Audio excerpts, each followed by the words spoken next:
বন্ধুরা, টি-20 বিশ্বকাপ 2026-এর উত্তেজনা এখন এমন এক পর্যায়ে পৌঁছে গেছে যে শুধু সুপার 8 বলা ঠিক হবে না।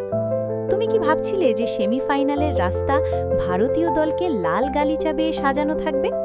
যদি তাই ভেবেছ, তাহলে এখনই তোমার ধারণা বদলে ফেলো, কারণ 1 মার্চ কলকাতার ইডেন গার্ডেন্সে ভারত আর ওয়েস্ট ইন্ডিজের মুখোমুখি হওয়া এখন শুধু একটা ম্যাচ নয়, এটা সরাসরি একটা বড় কাঁটাতার কোয়ার্টার ফাইনাল।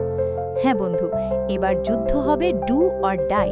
যে জিতবে সে সরাসরি সেমিফাইনালের চারে রাজকীয় ভঙ্গিতে প্রবেশ করবে, আর যে হারবে তাকে বিদায় নিতে হবে। বিশ্বকাপ থেকে চোখ ভিজিয়ে বিদায় নিতে হবে।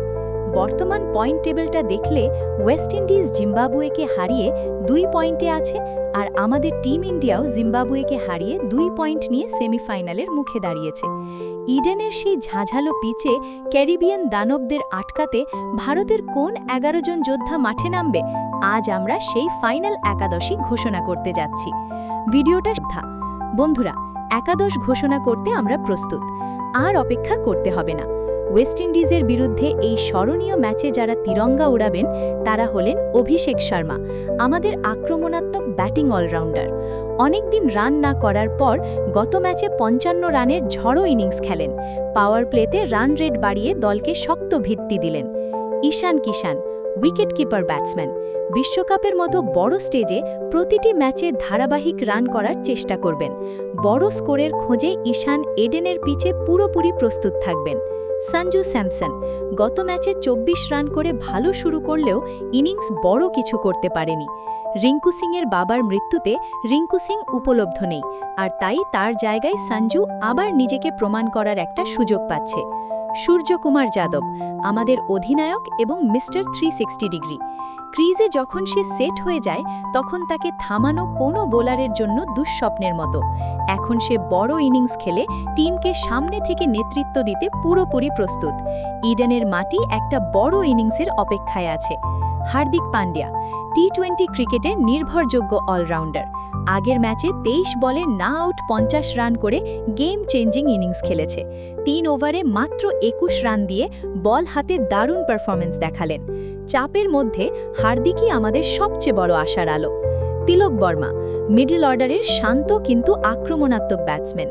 কঠিন পরিস্থিতিতেও পরিপক্ক ব্যাটিং করে ম্যাচ ফিনিশ করার ক্ষমতা মিডল অর্ডারকে শক্তিশালী করে। শিবম দুবে, একদম মার মেশিন, যে কোনো মুহূর্তে ম্যাচের গতি বদলে দিতে পারেন। ক্যারিবিয়ান স্পিনারদের নিয়ন্ত্রণে রাখার ক্ষমতাও তাদের আছে।